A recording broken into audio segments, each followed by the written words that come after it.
This is Polyamory Weekly, tales from the front of responsible non-monogamy from a pansexual, kink-friendly point of view. A warning for our under 18 listeners. This is an adult-oriented podcast about really lascivious things, like communication and honesty in relationships. If you're under 18 and looking for upfront advice and answers to questions about sex, please visit scarletteen.com.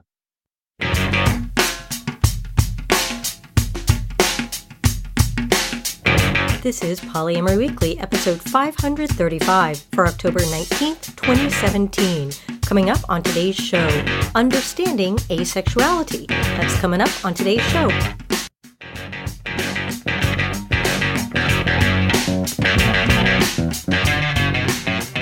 Hello, everyone. I am your host, Minx, trying to get over the remnants of a cold. It's been a little bit of a tough week and weekend trying to work full time and do the podcast and be a whiny sick girl because, man, I don't enjoy being sick. But I think I'm finally getting over the cold. Yay. And I'm bringing you a really fun interview with Justine, aka Heart, talking about asexuality and explaining to us what it is that sexuals need to understand about it. But first... Are you planning on opening up your relationship? The University of Utah Relationship Decisions Lab is looking for participants in monogamous relationships who are currently considering opening up their relationship to take a survey. We are looking for individuals who have never opened up and individuals who have opened up in the past but are currently with one partner and are planning on opening up again. This study will examine how people choose to open their relationships and what their experiences of this relationship transition look like. If you or anyone you know fits our qualifications, we invite you to take our survey. You can find our survey at www.relationshipdecisions.org. Once there, click on the Participants tab and then on the Open Relationship Project link. Not only will you be furthering science, but you will be entered to win a $100 Amazon gift card. Again, the link is www.relationshipdecisions.org. Click on the Participants tab and the Open Relationship Project link. And once again, that link is relationshipdecisions.org. Click on the Participants tab and then Open Relationship Project link. Please do it if you haven't already.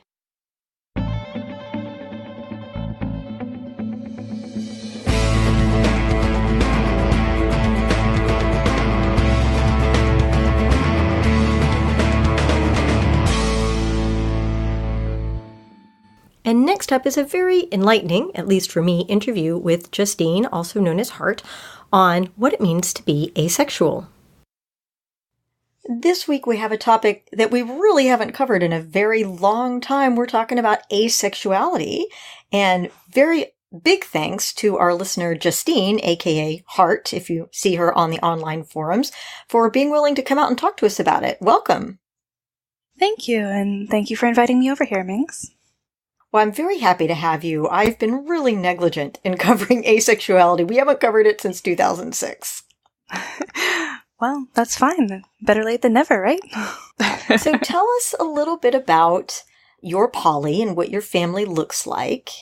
And then we'll dive into asexuality and what that means for you and what it means for your poly family. Does that sound good? That sounds wonderful. So I currently have 3 partners. None of them are dating each other, so I'm in a mini-armed V of sort. 2 long-term partners, and I've recently picked up a newer partner, which I'm really excited about. The new relationship energy is intoxicating. But I do call them my family. So each of them is, of course, free to date other people as well, and we practice what we call non-hierarchical polyamory. So I don't consider any one of them to be more primary than any other. I was just about to ask what non-hierarchical means to you, because that seems to mean very different things to different people. It really does. That's the problem with words. They just grow in meaning all the time. But it's a good conversation starter. Very true. They're a good starting place. Okay, so you have a handful of partners, and you self-identify as asexual. Tell us what that looks like for you. Well, asexual is a very broad term. So in general, the definition goes something like someone who feels no sexual attraction or does not feel sexual attraction to other people. So if I were to identify as straight, I might find or feel sexual attraction to men. If I were to identify as a lesbian, I might feel sexual attraction to women.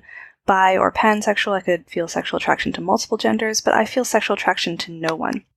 So that's my personally held definition, and it's a very common one. There is a bit of a variety around there. Some people define it as not feeling an intrinsic sexual desire towards other human beings. And that neatly skirts the question of what sexual attraction is. But in some way, it's usually a personally held definition, and the ultimate thing that matters is whether it makes sense for you at the time. And it has made sense for me my whole life. Do you mind if I ask you kind of an embarrassing and maybe a stupid question? Sure, go for it. I think we've probably got some people listening that are making a face and going, really? No sexual desire? Like ever? Like never? What do you say to people who ask you that? On a personal level, I have to say that not all asexuals desire no sex ever. There are different reasons to desire sex. Some people may want to have children, for example, or they may want to please a partner or know that it's important to their partner. So one of my partners is asexual, but the other two aren't. And to them, sex may be important. Now, on a personal level, the reason I stick to the attraction definition and why it resonates more with me is because to me, an attraction speaks to what you feel when you look upon a person. So when I find somebody that I find attractive, when I think about them, when I see them, when I interact with them, I have desires. And those desires are very, very deep. They can be very compelling, but they are never sexual in nature.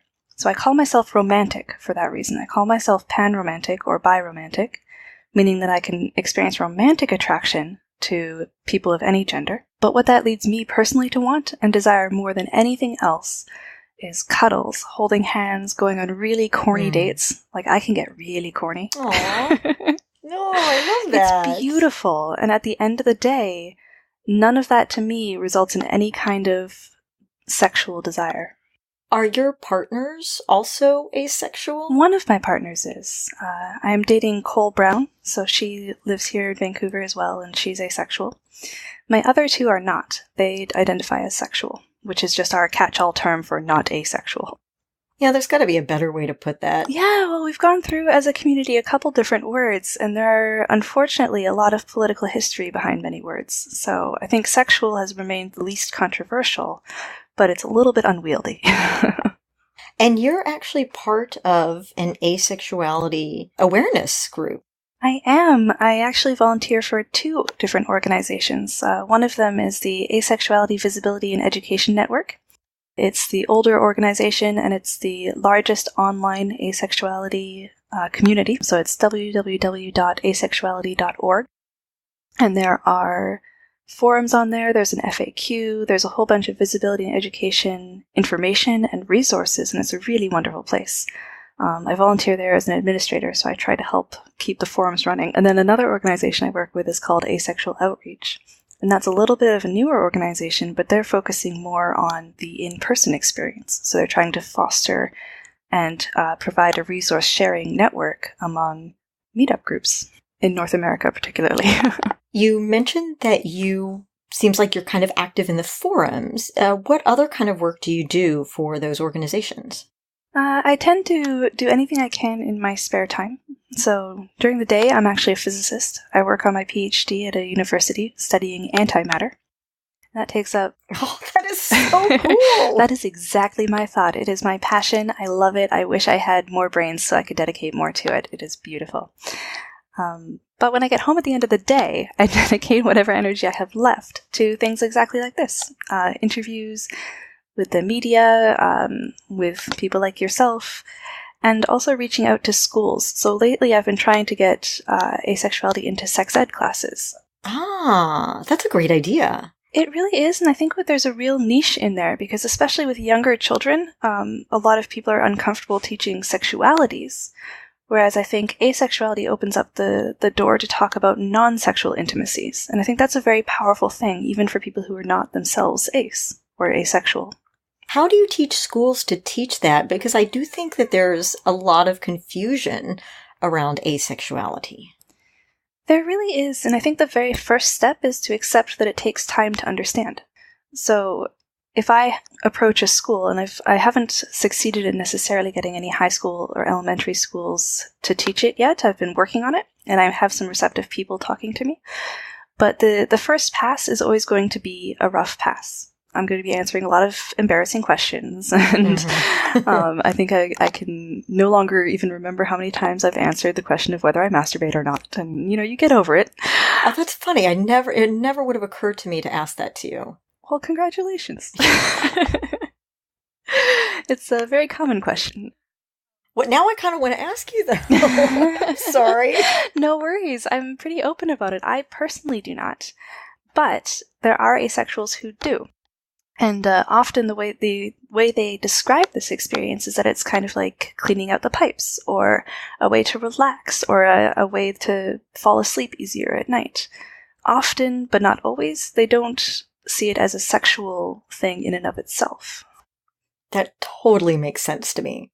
I think I may have a little asexual in me, actually, because there have definitely, not permanently, but there have definitely been periods in my life when that was really, I wasn't aroused, but I was like, I'm going to be grumpy if I don't, right? Or I'm not going to be able to sleep if I don't. Yeah, and that sounds exactly like how they describe it. Uh-oh. That may be bad news for a lusty guy. Oh, dear. Oh, dear. I'm sure you guys will survive. What other misconceptions do you have to deal with about asexuality? I think many of the misconceptions I face are to do with the intersection of asexuality and polyamory. So I get asked a lot, why do you have to be poly if you're ace? And I think that goes very deeply into some people's conceptions of what a relationship is. So for many people, a relationship is the person that you have sex with. Mm-hmm. And so I find myself often explaining that to me, even though I have no intrinsic desire for partnered sex, I still have that intrinsic desire and a very, very strong drive for romance and for companionship.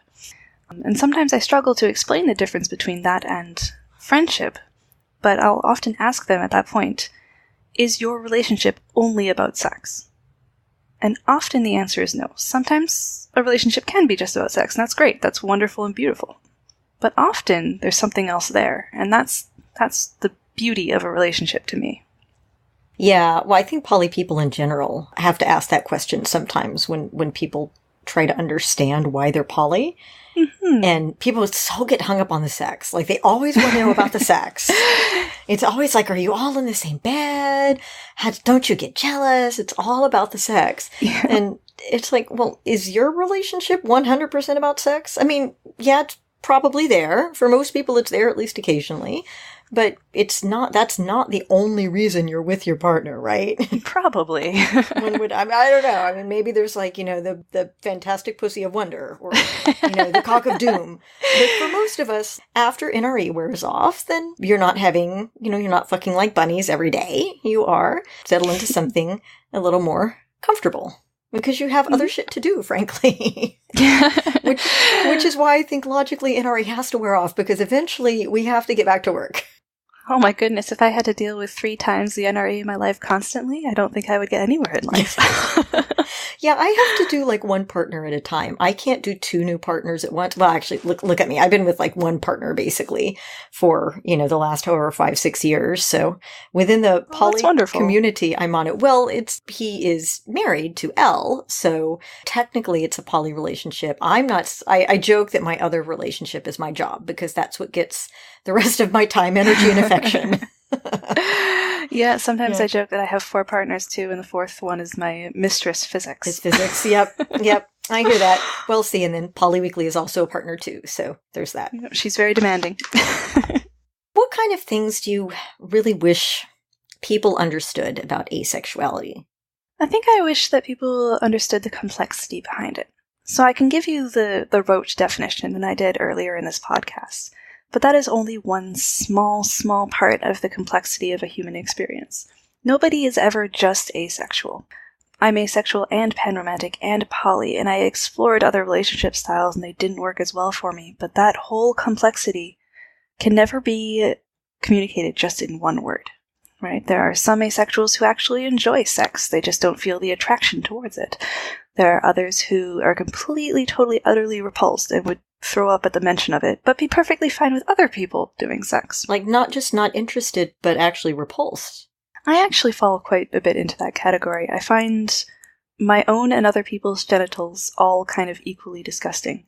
And I mean nothing by it. Like, everybody are wonderful people. And I think that what you decide to do, as long as it's between consenting adults, it's beautiful and wonderful. But I get quite a nauseous gut disgust reaction at sex. The very narrow definition of sex that involves genitals, of course. Right. Nobody has a good definition universally of sex. Yeah. Yeah, sex could be just about anything. Exactly. So what I tend to do with my partners when I'm finding intimacy, I'm a very touchy person, so I love cuddles. And the line between there and what disgusts me is a little bit fluid, and we just kind of explore that together. And we find things that we both enjoy doing. So you've told us a little bit about your asexuality, and thank you for that.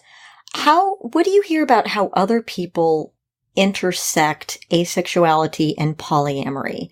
I think some people have this perception that if there is an asexual and poly somewhere, then that person sort of, quote unquote, has to be poly because the person they're with is probably going to want sex, because it's hard for some people to imagine someone who doesn't want sex.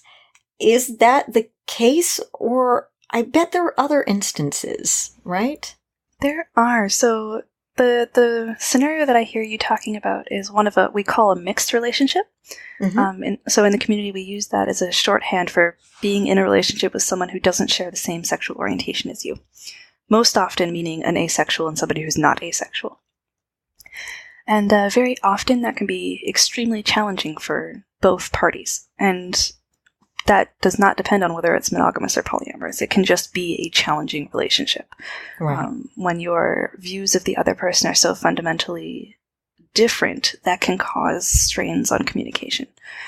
So on the one hand, many people have found a way to be sexually open in their relationships so that they can have an emotionally monogamous but sexually open relationship between a sexual and an asexual. And that way the sexual can get their needs met elsewhere in a very colloquial sense.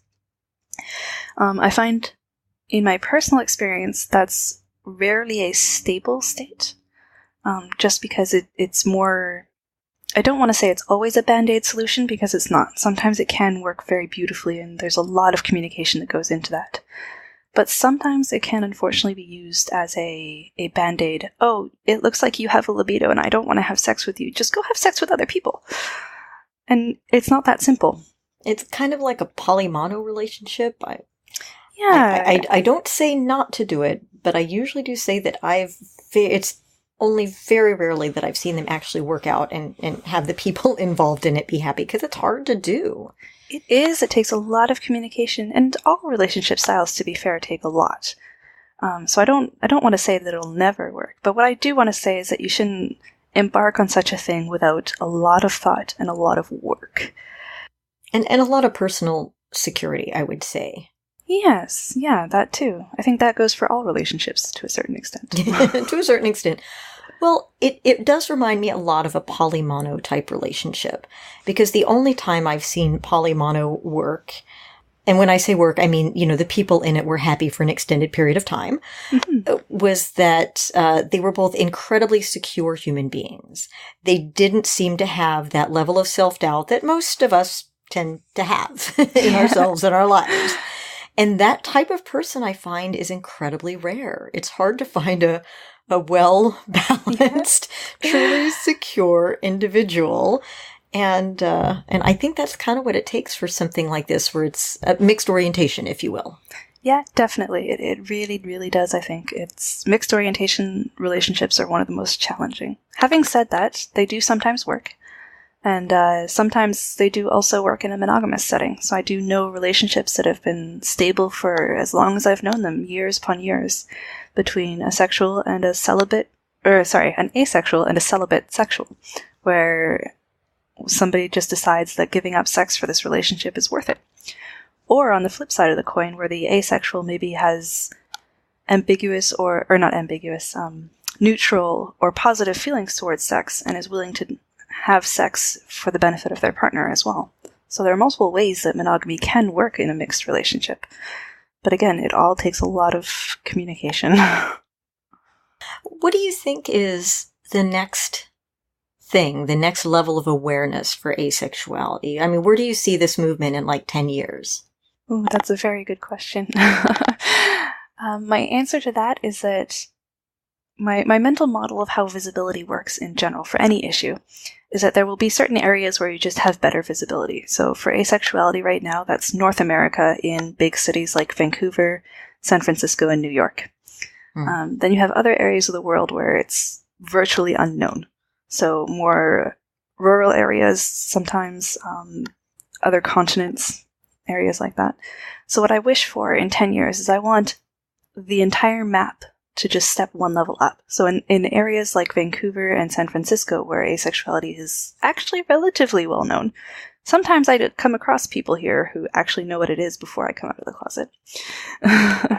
I want areas like this to pioneer being able to include that in public discourse, in sex ed, being more purposely and intentfully chatty about it so that people can access this identity early. And when I say early, I mean people who are 12 or 13. I'm starting to see people who are 13 sign up on our forums, and that's our lower age limit. Oh, wow. And because of child protection laws, that is our lower age limit, so we can't accept anybody younger than that. But it just warms my heart to see people at 13 knowing their orientation, and I think that's beautiful. I struggled for many, many years, and that they don't have to go through that would be heaven, in my opinion. You know, I didn't know shit about myself in many aspects at 13. I'm frankly amazed. I know I sound like an old fogey, but I'm amazed at kids today in general. They're way smarter than we were. They know themselves. They know the world so much better than I ever did at 12 or 13. They really do. And I think that's something to be celebrated. The wealth of information at their fingertips. They have the internet and they know how to use it. That's the most amazing thing is these kids have grown up with the internet. They're fluent in searches and how to get the information that they need. Hart, this has been enlightening. Thank you so much for joining me. Is there anything that I haven't asked you that you wish I had? You know, I don't think I can think of anything. And if you do, I mean, you know my email address. We will definitely bring you back, especially when we get more asexuality in the news cycle, or if somebody writes in and asks the question. Speaking of, where can people get hold of you? Well, if you're online and you have no objections to making an account, I'm on AVEN every day, which is the Asexuality Visibility and Education Network. So again, that's asexuality.org. And there's a little button for the forums. So my name is Hart. That's a capital H-E-A-R-T, just spelled normally in vanilla. Sending me a personal message on there is the best way to get a hold of me, anytime, day or night. Awesome. Justine, thank you so much for taking the time to chat with me and to our listeners today. Well, thank you for inviting me, and hopefully I can answer any questions that come up in the future as well.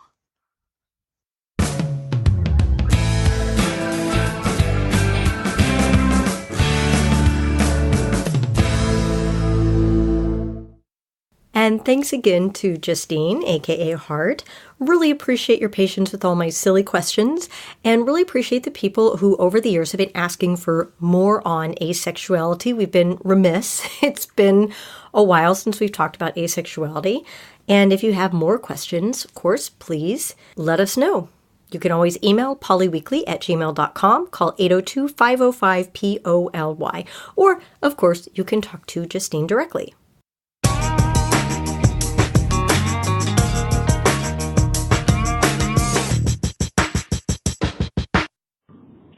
Hey Minx, this is Andy from Ann Arbor. I just want to let you know about a polyamory situation in a book that I recently read.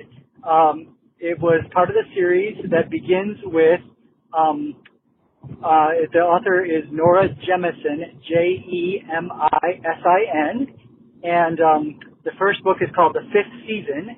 And in the second book of the series, there's a great little, amazingly positive triad relationship that is just like seamlessly worked into the book. and presented it in such a great, normal way. I thought you would love it. And the whole trilogy is also one of the best set of books I've ever read, if not the best. And the first two are won the Hugo Award, which is the award for best science fiction 2 years in a row, which has almost never happened. And she's just an amazing author. So I highly recommend Nora Jemisin's books that start with the 5th season. Thanks. Well, that's really interesting. Thanks for that little bit of information, Andy. And by the way, I did look up Nora Jemisin, and she is also a person of color, which is yet another reason to explore this new speculative fiction author, or at least new to me. Well, I think that wraps it up for today's show. I'm going to have some hot tea with lemon and see if I can kick the last of this cold. But I want to thank you for listening and thank everyone whose donations keep the podcast free for everybody, both inside and outside the community. Again, questions, comments, feedback, email polyweekly@gmail.com, call 802-505-POLY. If you have a business proposition, want to bring us to your event, or if you would like us to teach a class over Skype or teach at your live event, lustyguy@polyweekly.com. We're also on Facebook at facebook.com/polyweekly and on Twitter @polyweekly and @cunningminx. Thanks for listening, and remember, it's not all about the sex.